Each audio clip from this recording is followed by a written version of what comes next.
Assalamualaikum warahmatullahi wabarakatuh. Perkenalkan, nama saya Yulia Della Puspitasari. Penggunaan lapis tipis kinerja tinggi pada penetapan kadar vitamin C yang terdapat di buah naga. Alat dan bahan: TLC scanner UV lamp dengan panjang gelombang 245 nanometer, bejana, timbangan analitik, pipet mikro, botol kaca, corong, gelas ukur, pipet tetes, sepatel, labu ukur buah naga, baku pembanding vitamin C, Aquades, kertas saring, dan plat KLT silika gel. Pengambilan sampel. Sampel yang digunakan adalah buah naga ungu. Prosedur ekstraksi.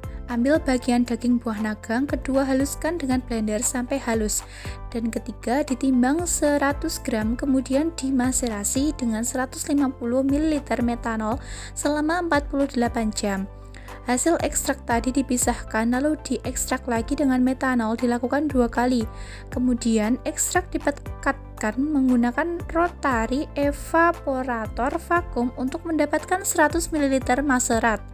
Keenam, uji kualitatif. Diambil 1 ml maserat dilarutkan dalam 5 ml metanol.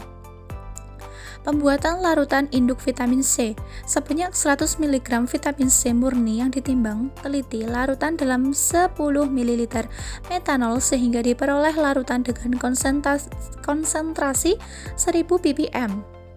Validasi metode. Pertama, analisis kualitatif dengan KLT.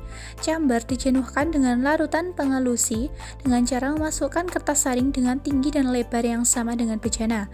Kedua, tutup kedap dan biarkan hingga kertas saring basah seluruhnya. Larutan pengelusi yang digunakan adalah etanol dan asam asetat dengan perbandingan 9,5 banding 0,5. Plat KLT yang digunakan plat KLT silika gel.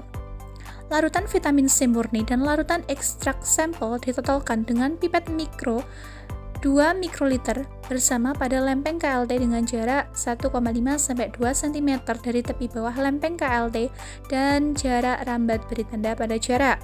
Setelah kering, lempeng KLT dimasukkan ke dalam chamber yang berisi cairan pengelusi etanol dibanding asam asetat. Larutan fase gerak bejana harus mencapai tepi bawah lapisan penyerap.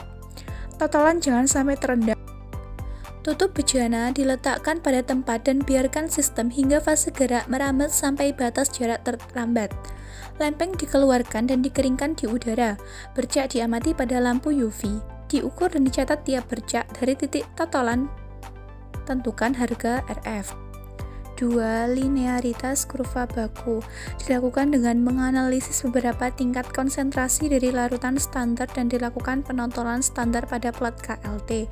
3. Batas deteksi dan batas kuantifikasi. Setelah diperoleh kurva kalibrasi yang masih dapat batas deteksi dan terdeteksi batas kuantifikasi, dihitung secara statistik melalui garis linier dan kurva standar. 4. Akurasi. Untuk mengetahui bahwa metode analisis mempunyai derajat kedekatan hasil analisis dengan kadar analit yang sebenarnya. 5. Presisi. Dinyatakan dengan persen simpangan baku relatif dan persen koefisien variasi. Penetapan kadar vitamin C pada larutan sampel. Larutan uji dan larutan pembanding ditotalkan pada plat KLT yang sudah dipersiapkan. Masukkan plat KLT silika ke dalam chamber yang telah dijenuhkan. Chamber dibuka, ambil dan keringkan. Amati pada sinar UV, kemudian bercak di scanning dengan alat Camang TLC scanner 4. Hitung konsentrasi vitamin C pada larutan uji dengan menggunakan persamaan linearitas dan dihitung kadar vitamin C sebagai kadar senyawa. Di sini ada hasilnya, itu ada gambarnya ya. Lalu hasil dan pembahasan. Pada penelitian ini dilakukan penetapan kadar vitamin C dengan metode KLT. Dari hasil tersebut dapat ditentukan persamaan regresi linear dan koefisien korelasi menunjukkan adanya hubungan linear antara konsentrasi analit dengan luas daerah. Sekian presentasi dari saya. Ada kurang lebihnya saya mohon maaf. Wassalamualaikum warahmatullahi wabarakatuh.